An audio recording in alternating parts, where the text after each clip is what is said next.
Annadata Sukhibhava. Hello viewers, welcome back to Akshaya Patra. ఈరోజు మనం కదమ్మం recipe అండి. తమ్ముళ్ళు చూసే వచ్చుంటారు.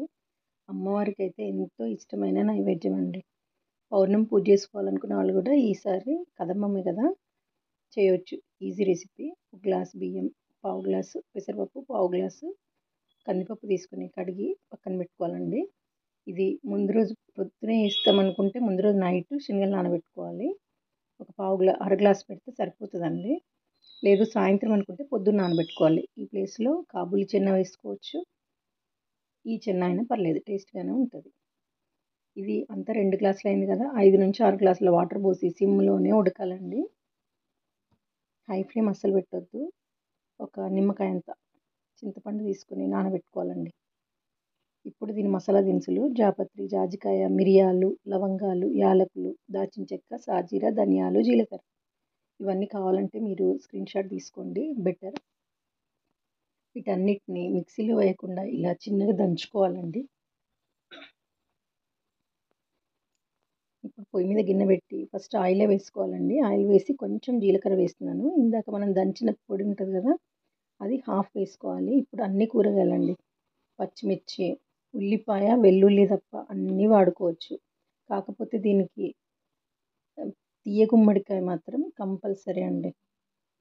నేను పచ్చిమిర్చి వేసాను, ఆలు వేసాను, క్యాలీఫ్లవర్, బీట్రూట్ చిన్నది వేసాను, ఎందుకంటే దానివల్ల కలర్ మొత్తం మారిపోతుంది. అందుకని బీరకాయ, బెండకాయ, క్యారెట్, చిక్కుడుకాయ, బీన్స్ ఏవైనా వాడుకోవచ్చండి. కాస్త పసుపు వేస్తున్నాను నేను. ఒక గుప్పెడు బఠానీ గింజలు వేసానండి. కొన్ని అంటే కొన్ని బాదం కట్ చేసి వేస్తున్నాను, టేస్ట్ బాగుంటుంది. కొంచెం కరివేపాకు, ఇవన్నీ వేసి టమాటా చిన్నగా తరిగి వేసి ఒక స్పూన్ ఉప్పు సరిపోతుందండి గ్లాస్ బియ్యానికి. పక్కన పెట్టుకోవాలి. సిమ్లో పెడితే చక్కగా ఉడుకుతుంది. ఇంతలోపు మనకు అన్నం రెడీ అయిపోయిందండి. ఇప్పుడు ఇందులో ఇందాక మనం నానబెట్టుకున్న చింతపండు ఉంది కదా, చిక్కగా జ్యూస్ చేసి ఇందులో పోయాలండి. ఇప్పుడు మనం దానికి పోపు చేసుకుందాం. ఒక ప్యాన్ పెట్టి నెయ్యి వేసుకోవాలి. పోపు దినుసులు, పల్లీలు, శనగపప్పు, మినపప్పు, ఎండుమిర్చి వేయాలండి. అవి చక్కగా వేగాలి. ఇప్పుడు కొంచెం కాజు వేసి, కరివేపాకు ఫ్రెష్ది తీసుకొచ్చి వేసి, ఇంగువ మాత్రం మస్ట్ అండి, అది వేస్తేనే బాగుంటుంది, లేకపోతే బాగోదు. కొంచెం పసుపు వేసి పక్కన పెట్టుకోవాలి.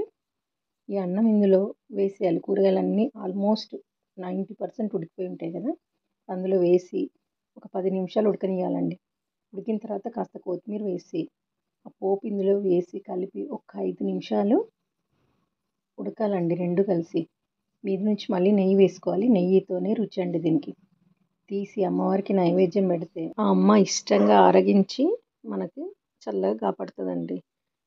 నా వీడియోస్ మీకు నచ్చితే like, share and subscribe. Thanks for watching. Bye.